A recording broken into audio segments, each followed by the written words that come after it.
Okay, perfect. So firstly, thank you everybody that's joined us today. We were hoping for a few more people, so there may be some more arriving as we go on. But we did keep the group small and fairly informal. We want to make it sure it's interactive, and obviously it gives you the chance then to ask questions as we go through this event. So firstly, thank you to Foothold America, who have agreed to host this event for us. Over the past years, we've seen companies coming out of the Nordic region or from Europe looking at coming into the UK as one of their first international destinations, and then ultimately they normally have their sight set on establishing in the US and taking a stronghold in the US market. So Foothold America allow you to do that, and this really is for companies that have that exploratory session in terms of seeing what the US is about and what the challenges are, and whether you should set up an entity there, whether you should employ there, and they're the kind of things that we're going to cover during the session. You will be muted during it, but you are welcome to unmute yourself and ask questions as we go. You can write questions in the chat if you want. You can put your hand up if you're on video. So very informal, and please do get involved. I've got some questions already which I would like to ask Joanne, but feel free to send stuff in to us, which we can cover. You would have had a notice pop up, but it is being recorded. If you don't want it shared afterwards, then let us know, but it is recorded just so you are aware. And if you do have any technical issues, feel free to write them in the chat and we can cover those off too. Some of you may already be familiar with myself. So my name is James Service, I'm marketing manager here at Goodwille, who obviously help companies set up in the UK. I've spoken to a number of you I know already, so hopefully you are aware of who I am. Let me just see if I've got anything else that I want to cover in the first bit. I don't think there's anything else for me to say to start with, other than to hand over and introduce to Joanne Farquharson, who is the CEO and president of Foothold America. Hopefully, Joanne, I pronounced your surname okay. I would say maybe not perfect, but okay. It was better than okay.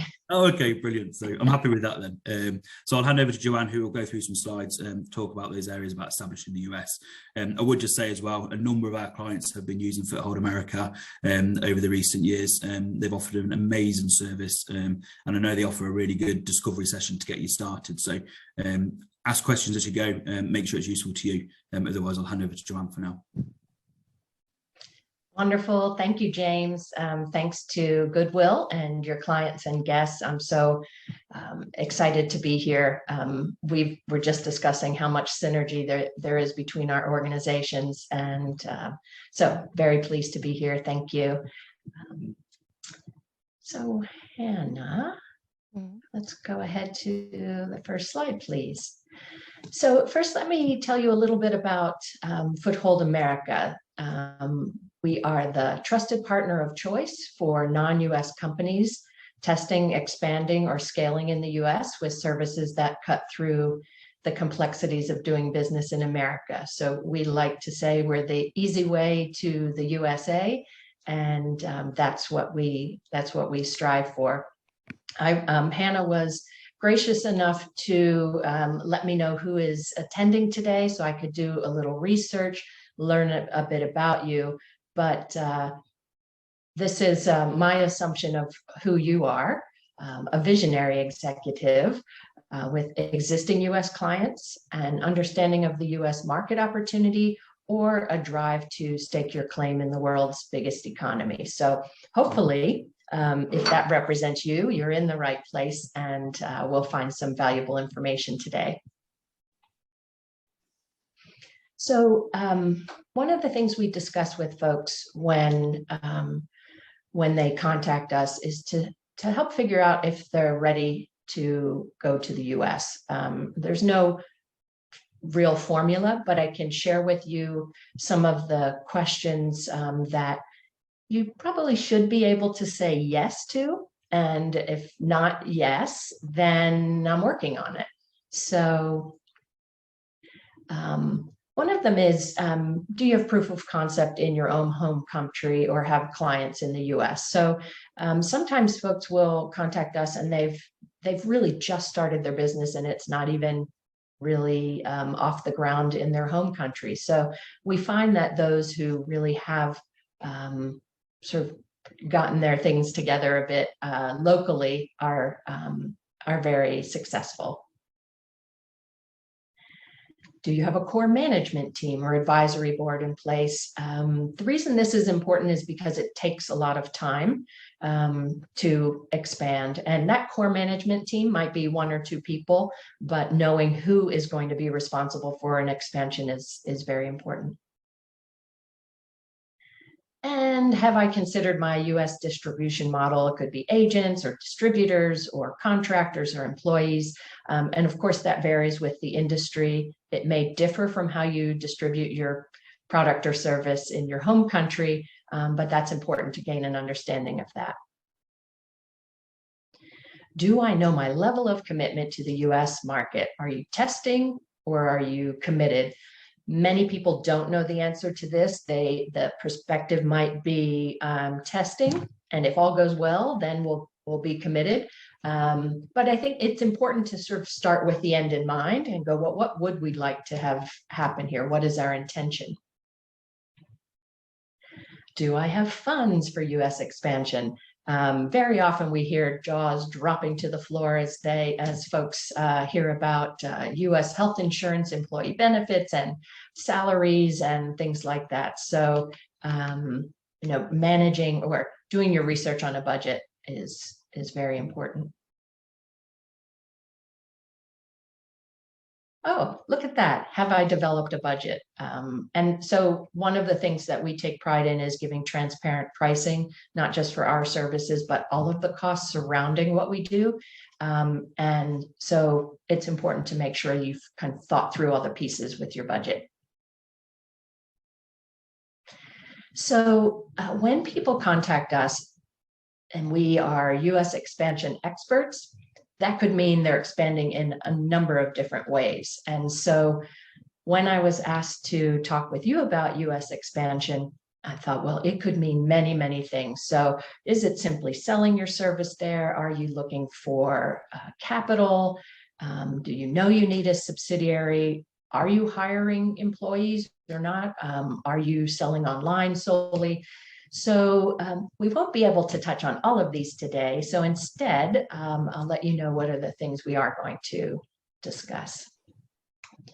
So we'll talk about selling in the USA, setting up a subsidiary, and hiring employees. And you may want to do all of these things. You may already be doing some of these things, but we'll touch on the important pieces of each of those. So lots of ways to sell in the US. So many of you I know are SaaS organizations or selling a service. So that's quite easy to do. So you're delivering your service from your home country or from the UK, and you've got US clients, which is great. A number of folks will find a similar organization, have a joint venture.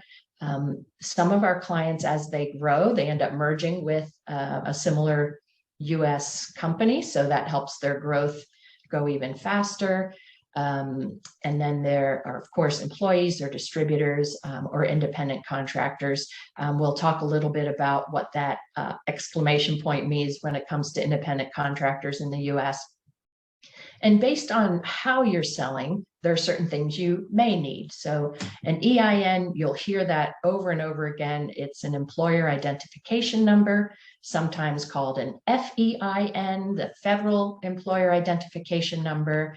Sometimes it's simply called the tax ID. All of those are the exact same thing. They're the number that the IRS gives you and associates with your company. Do you need a US entity? We have folks talking with us all the time. The first thing is, I'm calling you because I need a US entity.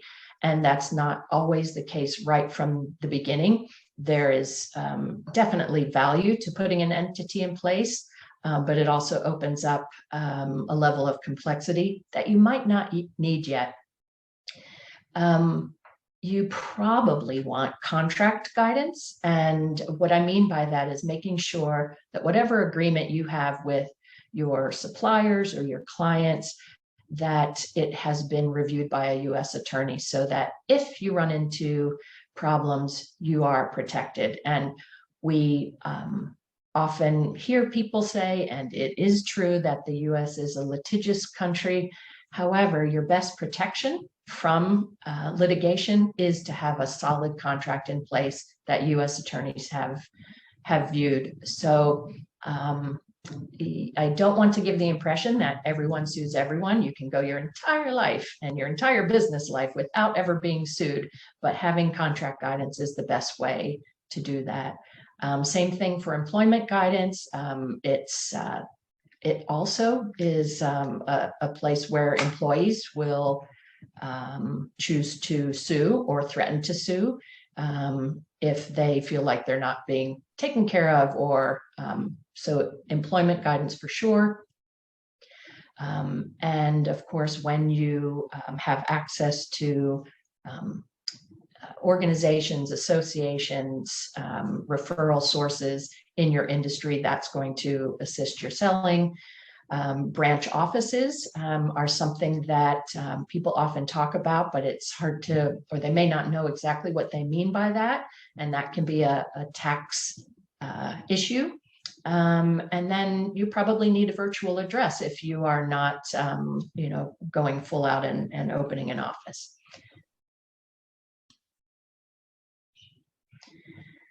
So when you're setting up a U.S. entity, first question is, do you need one? When do you need one? Are you going to do it yourself, use a service provider or an attorney? And there's a link here for those of you who want the slide deck after this call. And it's just a quick video of the main steps you need to do. It's not rocket science. It's so you can do it yourself. You'll probably spend much more time trying to figure it out, and you may not be fully confident that you've figured all the pieces out. So that's one of the questions. And again, depending on how you're entering the market or what your intentions are there, again, you might not need an entity. So please look at the asterisks where underneath it says that Foothold America does not provide tax advice, and this chart should not be construed as such. Our tax advisors who are based in the UK and have offices in the US have reviewed this. So I feel pretty good about it, but not a tax advisor. So selling in the US, so you may already have clients, you may be selling, you don't necessarily need an entity at this point, because what's probably happening is your contract with those clients is between your home country or your UK office and the client. So you don't necessarily need an entity. That doesn't mean that you don't need an EIN, that number with the IRS. And that EIN would be associated with your home country and not your US entity. So you can do that, have an EIN without setting up another entity in the US, and because you may have a tax obligation based on the sales. So number one, you'll hear me say over and over again, is to get some tax advice. So if you are hiring employees in the US, and you use something called an external employer of record, we're going to touch on that. You don't need a US entity. Essentially, you are finding a provider to do all of the pieces for you, where they're not going to be on your PAYE. They are US employees, essentially hired. The way the Department of Labor and the IRS view the employment relationship is that it's with an organization, not yours. So you have no direct payment of employer taxes. It reduces the complexity quite a bit. Again, that's employer taxes, not necessarily corporation or sales taxes, which we just mentioned above. If you want to hire employees directly, I want them working for my company, fully dedicated. I want them to feel like they are employees of our company only. You would be the employer of record. And in order to do that, you do need to have a US entity.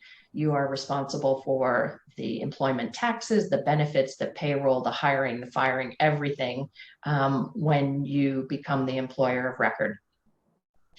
And if you are using consultants to provide service, so an independent contractor, you don't necessarily need to have an entity. Your home country might have a contract with this individual, and you want to make sure that it's not an employee classification, an employee relationship. But if you're using an independent contractor, then you don't necessarily have to have a U.S. entity. You can have. Joanne, can I just ask a question as we go there? I think you might cover it later on, but in the UK, there's legislation called IR35, which restricts the use of contractors in terms of if you, for example, you've got a contractor who you're kind of disguising, but is really an employee, and you're avoiding obviously paying NI and benefits and other stuff. Is there something similar in the US, or is that not really covered? Absolutely. It's very, very similar where it's defined. And there's one link I give from the IRS that explains 3 different components to when this person is independent and when not. And you know, there are so many compliance rules in every country, and you wouldn't be able to do your business if you focus on every single one all the time. This is one you don't want to make a mistake with. You want to make sure that if you're hiring someone independently, that they truly are an independent contractor. And there's a whole lot that goes with that. Great question. Don't need an entity to have a virtual office. And if you do want a permanent office address where you're leasing an office, then most landlords are going to want you to have a U.S. entity and a U.S. bank account. And I see we have a question from Victoria. Yes, thank you. I would like to go back to the previous example, using consultants and provide services. Will that be the case when we'll use, let's say, freelance service? Would that be a worker which is misclassified or just a freelance contract?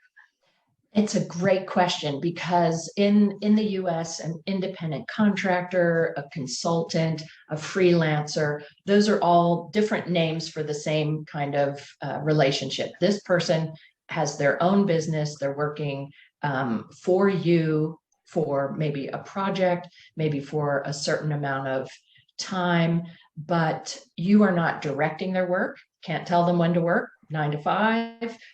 You can't say, you have to say it this way. You can't represent yourself as coming from your company.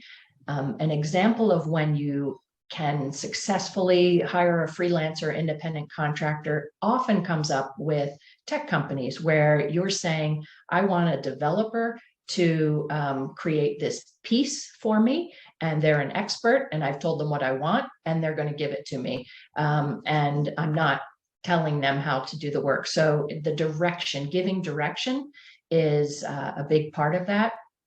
Another indicator that you are hiring an independent contractor or a freelancer is if the work they do is different than your core service. So for example, you might be a life science company, and you are looking to expand to the US, but you want someone to do market research for you in the US. So absolutely, they can be an independent contractor for you. Again, as long as you're not directing them, telling them how to do their business, they are performing a service for you. So makes sense. Thank you. Perfect. Absolutely. Okay. I think as well, we've seen that increasingly in the UK, where people have been using contractors and they're kind of getting increasingly nervous about using them. I mean, we've had examples where they've been calling them contractors, but they've been giving them sick pay, they've been giving them holiday pay, and oh my gosh, you're so right. You are so right. Yeah. It absolutely is. And I'm not a fearmonger person. I'm sort of like, yes, we can do this. This is absolutely correct that you must get this right. Would that be a safe harbor to use consultants and just like have less obligations, just not sign employees contract and just stay on a safe harbor? And I would say it's an unsafe harbor. more than anything. So it's to really scrutinize. If you're thinking, I want to use someone independently, and I'll give this link to Hannah and James after to look at the specific link from the IRS. And if they don't meet this criteria, I would absolutely steer clear of hiring this freelancer, independent contractor, or consultant.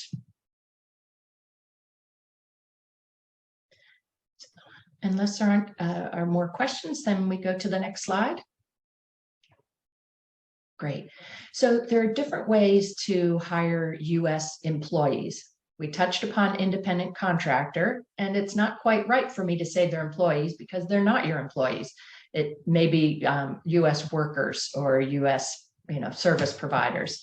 So again, it's important to understand if this person is truly an independent contractor as opposed to an employee.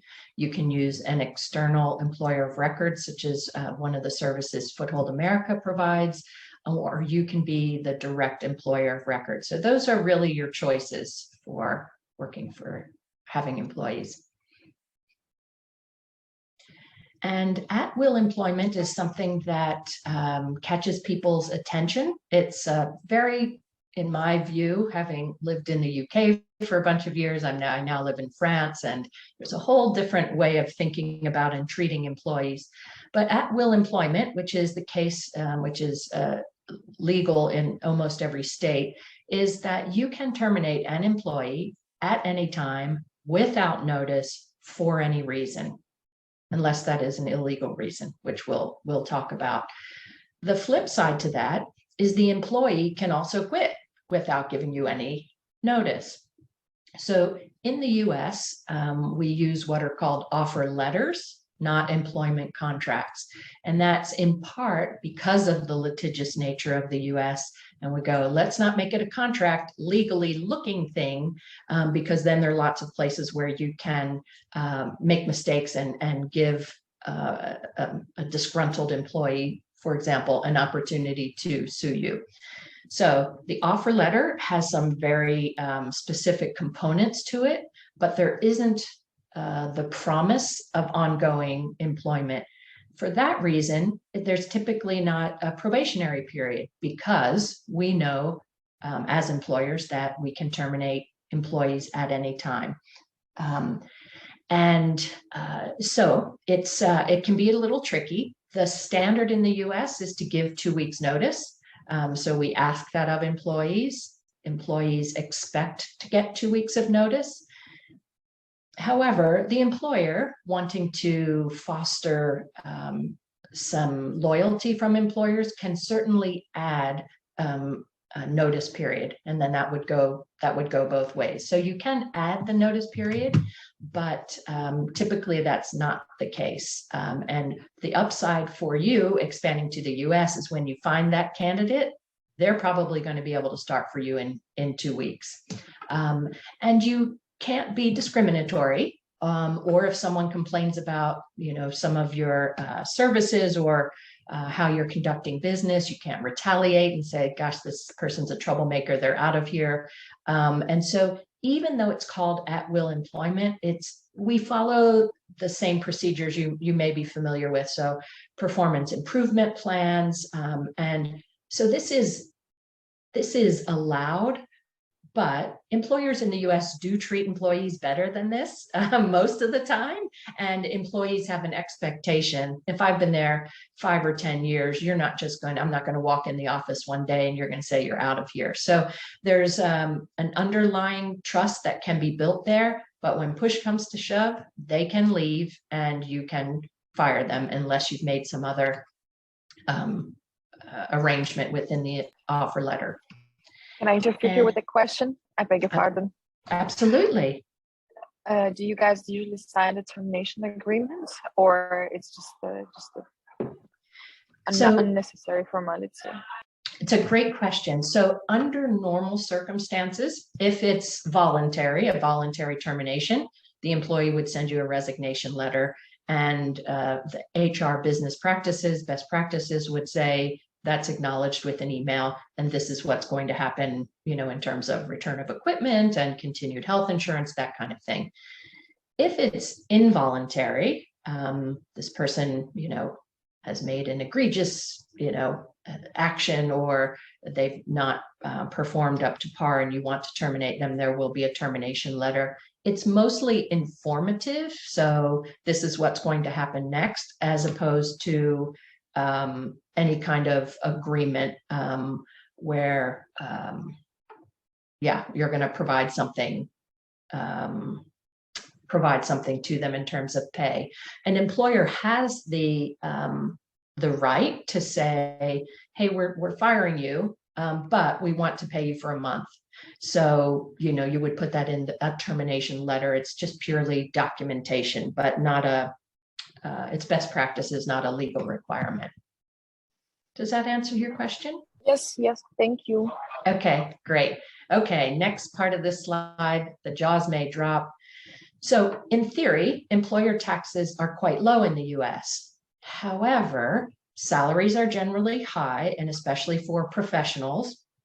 And it's the employee benefits that are very costly. You're probably aware the US does not have a nationalized health service. It's private, it's for profit, and it's been for decades distributed. The ability to get health insurance has been distributed through the employer relationship. And that has to do with the history of it and unions and taxes and things like that. But the US government has created tax incentives for employers to provide health insurance, and it's absolutely expected. If you are a minimum wage, maybe restaurant worker, something like that, you're not getting benefits. And if you are getting benefits, the employer's not contributing very much. But when you're talking about a professional and many industries, certainly business services, tech, life science, employees expect to be offered health insurance, and the employer will pay somewhere between $15,000 and $20,000 a year per employee. And it does vary. If you are, again, a life science company in Boston or a tech company in Silicon Valley, you're probably going to offer even better benefits. You're competing with Google and Apple, and so you are going to be spending quite a lot of money for benefits. What about New York? Do you know what about New York? New York. Okay. So it's a great. So two of the most expensive places, three: Massachusetts, where Boston is, New York, and California is a highly regulated state with a lot of requirements for employee protections. So those are going to be more expensive places to do business, not just from benefits perspective, but more so from a salary perspective. And that's one of the things that's very important, because many of our clients will call and say, I need to be in New York, or I need to be in Philadelphia or something like that, some of the big cities you're familiar with. But there's plenty of talent in other parts of the country where you might save 30% on the salary. So that's a big part of deciding who you're going to hire. Many of us are used to working remotely now. So you may say our headquarters is in New York, but we've got people up and down the East Coast or in Texas who are working for us, and you could end up saving quite a lot of money on salaries. Benefits wise, though, you should count on that amount of money as a benchmark. And then if we also, sorry, John, John, if we go back like a little step, so you could set your subsidiary up in any state you want to. Is there a preference on where you set it up? Is there a driver? Good question. So the most popular state, I'll bet you already know this, is Delaware. And there are more US entities, businesses set up in Delaware than any other state. And that has to do with some tax and legal advantages there. And then when you are doing business in another state, if you are hiring employees, if you have an office, then you need to register in that state And interestingly, you are called a foreign employer, not foreign out of the country, but foreign out of the state. So I'm registered initially in Delaware. I have employees in California, Texas, North Carolina. You have to register in those states. So not sure if that exactly answered your question. Or yeah, no, that's handy. So then I guess do you run the payroll then?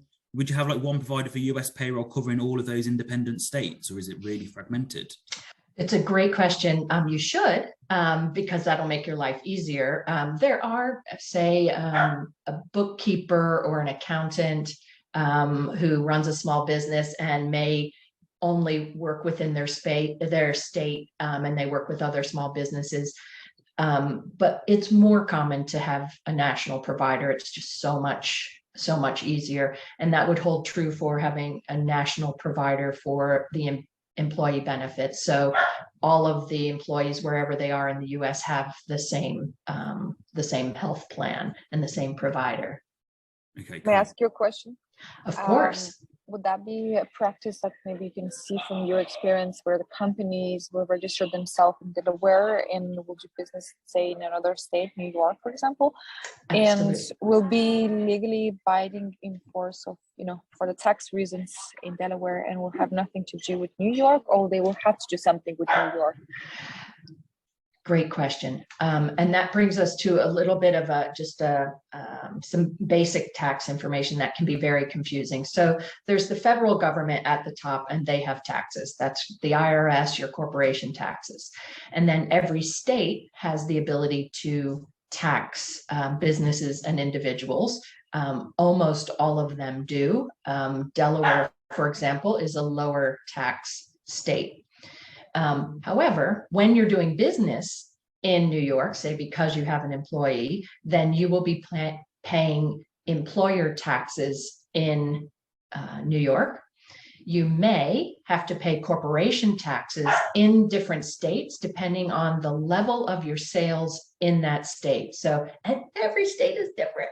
So again, you don't want a local tax advisor. You want someone that understands the US, but and then in California, there are even local taxes. So if you are doing business in LA, for example, you're paying federal, California, and LA taxes. So, so yes, you definitely want to make sure you have advice for this and plan on every state you're in to be paying taxes in that state.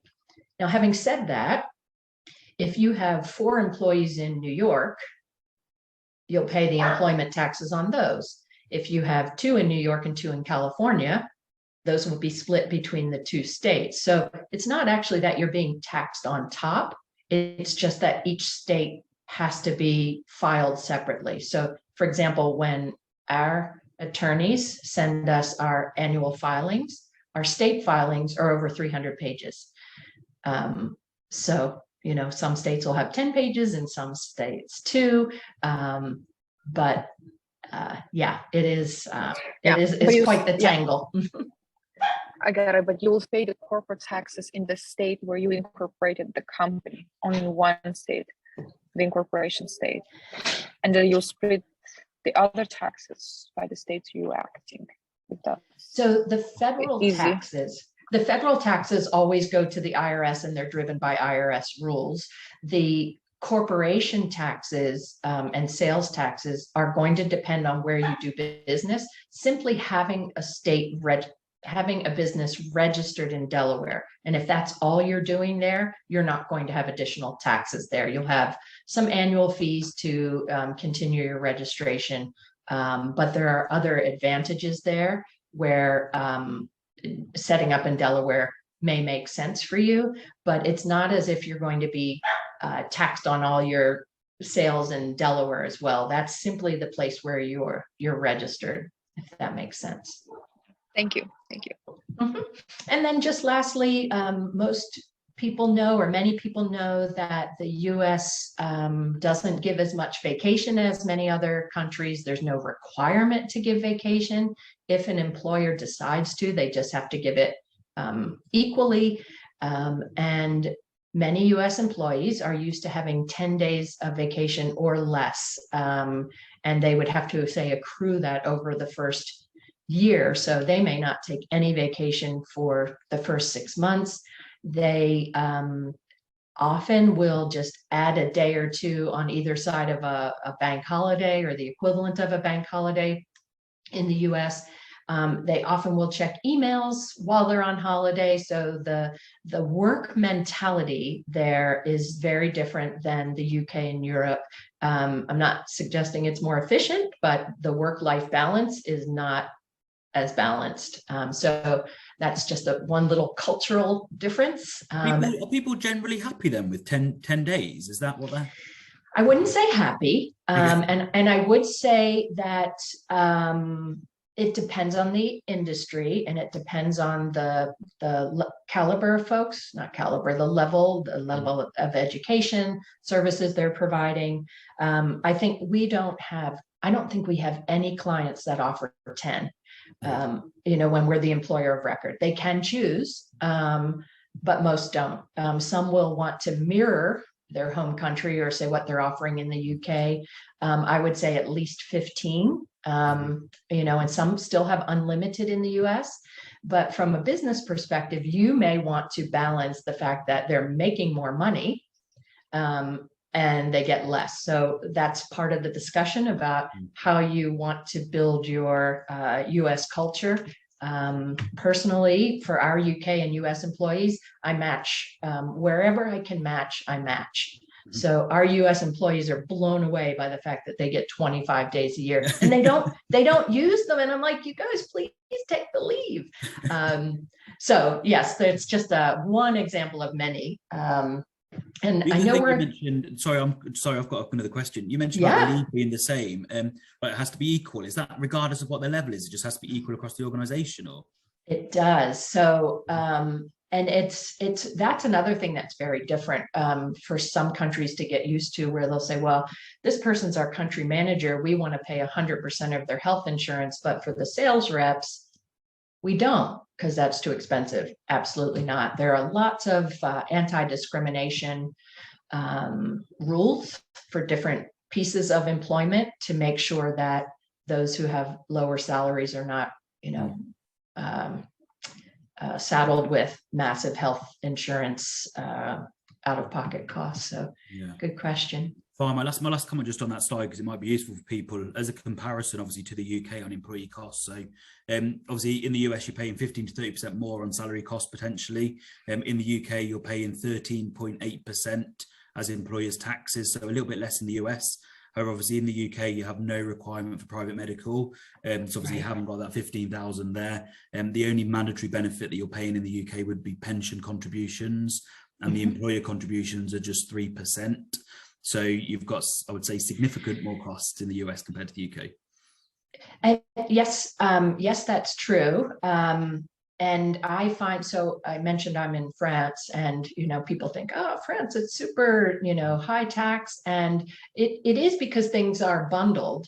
But when I look at my budgets and who costs what, it tends to even out with some European countries. And the UK is, for sure, lower. When you put all the pieces together, it can be significantly lower. And again, that's where folks sort of the jaw drops and they go, wow. And that's part of putting that budget together, because you might think, okay, New York, that's expensive, but you really want to put all those pieces together. And just one of the things that we do for our clients or potential clients is put an employee budget projection together. So we're really mapping out all the pieces, what they have to offer, what they probably want to offer, things like that. So they get a good idea of a budget there. But really good point.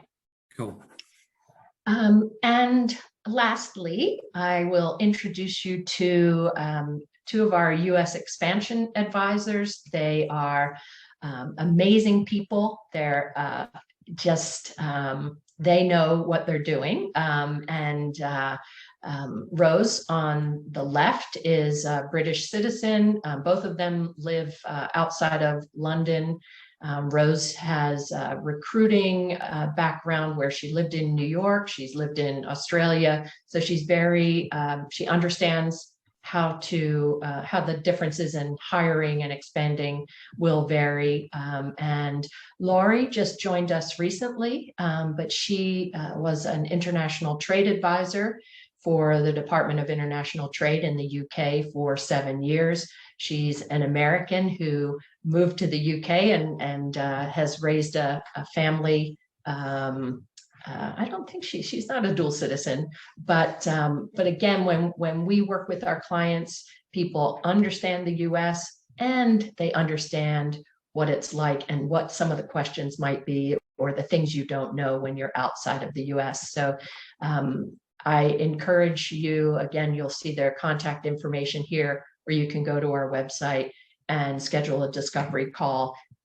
Absolutely, that's why we're here. Even if you're far away from your actually stepping foot in the US, they're a great source of information. And I think our next slide is asking for questions, but I love that we've had questions along the way. James, are there any other questions you want folks? If any of the guests have got anything, then feel free to unmute yourself and you can speak now, or you can write them in the chat.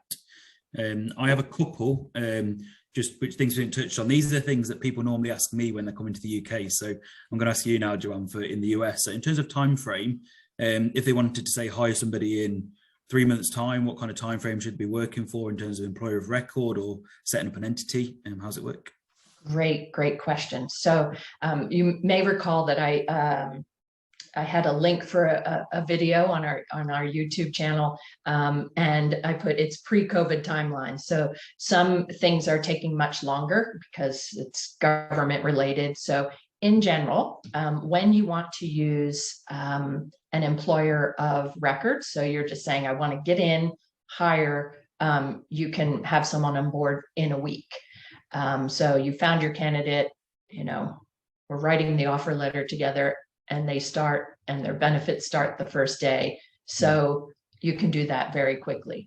When you want to be the employer of record, you have to have the US entity, and that can take, depending on your situation, 4 to 8 weeks. And some of that's from getting the EIN, and again, government in both the states and the federal government still picking up some slack of backlog. And then 2 to 3 months for hiring employees. So that's not adding the two pieces of the two time periods together. So you start working your entity, and as soon as you have your EIN and bank account, then we can get payroll set up, because you will have to have a US bank account to hire employees directly. So in a nutshell, if you want to be the employer of record, give yourself 3 months.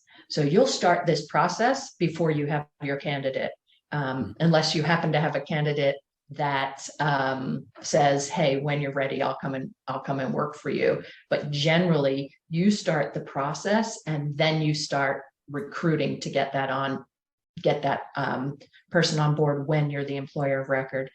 And one of the things some of our clients do is they start with us being the employer of record. They get 2, 3, 4, 5 folks together, and they go, okay, it's time for an entity. We want them to be employees of our US entity, and then we help them transition from one to the other. If you plan to send folks from your home country who are not Americans to work in the US, work and live in the US, you'll want to give yourself 6 months. And that can shift. It can, borders have been closed, presidents change. So it's a moving target for that. And for our clients that need that service, we connect them with immigration attorneys from our network, and then just work side by side to manage the timing.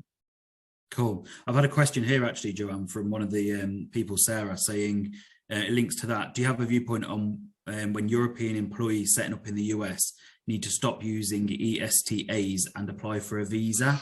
Is that immigration specific, or are you able to? It is, but so this is where I'd put an asterisk and say, I'm not a visa attorney.